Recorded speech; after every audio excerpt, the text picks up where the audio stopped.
ကျွန်တော်မိတ်ဆွေခုနှစ်သားသမီးအားလုံးမင်္ဂလာပါနေ့စဉ်ကျွန်တော်မိတ်ဆွေတွေခုနှစ်သားသမီးအတွက်စီးပွားရေးကိစ္စကျန်းမာရေးကိစ္စအခြေရေးကိစ္စငွေကြေးကိစ္စရေရနီးလေးတွေအမြဲတမ်းမျှဖို့ပေးတယ်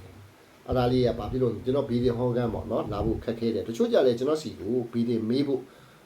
အကြောင်းကြောင့်ညံပူစော်ကခက်ခဲတဲ့လူတွေလည်းကျွန်တော်ဗီဒီယိုဖိုင်လေးတွေ့လို့ရှိရင်ပြုလုပ်ရတာလွယ်လင့်တူဖြစ်စီရအတွက်နော်ကျွန်တော်ဒီမှာတီးတန်ရင်ဖုန်းနဲ့လှမ်းမိတယ် Messenger Viber နဲ့လှမ်းမိကျွန်တော်ညံပူစော်ကယူပါတယ်နော်ကျွန်တော်စီကိုဆက်တွေ့မေးတယ်ဆိုရင်ဗီဒီယိုဖိုင်လေးတွေကျွန်တော်တင်ပေးတယ်အဲ့ဒါလေးတွေပြုလုပ်မယ်ဆိုလည်းရပါတယ်ဆရာဘီဒင်ဟောကညံပူစော်ကလူတယောက်ကို2000ကျပ်ယူပါတယ်နော်အဲ့တော့ဒီတစ်ခါမှပြောပေးချင်တာကရွှေဆိုင်ဖွင့်ထားတဲ့မိတ်ဆွေတွေနော်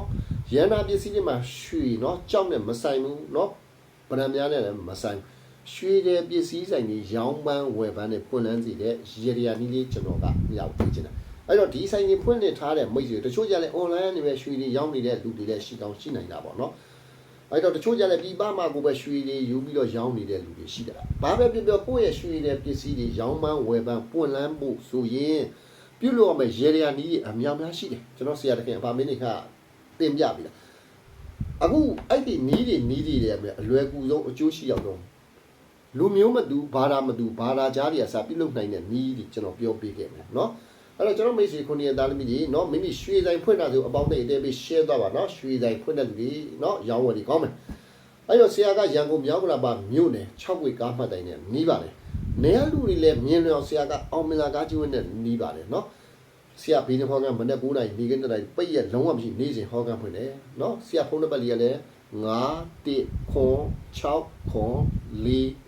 ဆရာဖုန်းနံပါတ်လေးက91604เนาะဆရာကညံပူစော်ကားလေးမှာ2000ကျပ်ပဲယူပါတယ်เนาะအဲ့တော့စီဝါကိစ္စကျမ်းမာရေးကိစ္စအသေးစိတ်ခေါ်ပြောပြတာပါเนาะနေ့စဉ်ဘိုက်ပါနေမေးတဲ့လူတွေအများများရှိပါတယ်เนาะအလှည့်လေးကြအောင်တော့ခဏမိတ်ဆွေတို့ကစောင့်အဲ့တော့ကျွန်တော်မိတ်ဆွေတွေဘာပဲပြောကျွန်တော်ဘူလိုဖိုင်လေးအပေါင်းလေးနဲ့တဲပြီး share သွားပါရွှေဆိုင်ဖွင့်တဲ့လူတွေเนาะရောင်းပန်းဝယ်ပန်းတွေပွင့်လာအောင်ဆိုလို့ရှိရင်မိမိတို့ရဲ့နေအိမ်ဖျားဆိုင်ဖျားမှာပေါ့เนาะမနေ့9:45မိနစ်မှာဘုံတူးနေ့မနေ့9:45မိနစ်မှာမိမိတို့ရဲ့ဆိုင်ဖျားဒူဒီမျိုးအိမ်ဖျားမှာစီတမင်း3ပွဲလှူပြီးတော့ဆုတောင်းဟိုလမ်းမပဲပေါ့အတော့ဝပဲပေါ့เนาะအဲ့ဘက်ကိုလဲမျက်နာလေးမိုးပြီးလို့ရှိရင်စီတမင်းလေးတတိလောက်ပေါ့ကိုစားနိုင်တော့ကောင်းတယ်စီတမင်းလေးစားပြီးတော့ဆုတောင်းမိတ်ဆွေကရွှေဆိုင်လေးဖွင့်တာ online လို့ဆိုလို့ရှိရင်ကိုအိမ်ပေါင်းကိုမျက်နာမိုးပြီးတော့စီတမင်းလေးစားတာငါရွှေတဲ့ပစ္စည်းတွေရောင်းပန်းဝယ်ပန်းတွေကန်ကောင်းပါလက်တွေပွင့်ပါသေးဘာသာကြားတွေကဖျားကိုမတူဘဲနဲ့စိုင်းနာဆုတောင်းလို့ရပါတယ်အားလုံးကြီးပွားချမ်းသာအောင်မြင်တိုးတက်အောင်မွတ်ဆက်ပါသည်ရနာပစ္စည်းတွေเนาะရောင်းပန်းဝယ်ပန်းတွေတာပါသည်လို့လှိုက်လိုက်လဲဆုတောင်းပေးပါတယ်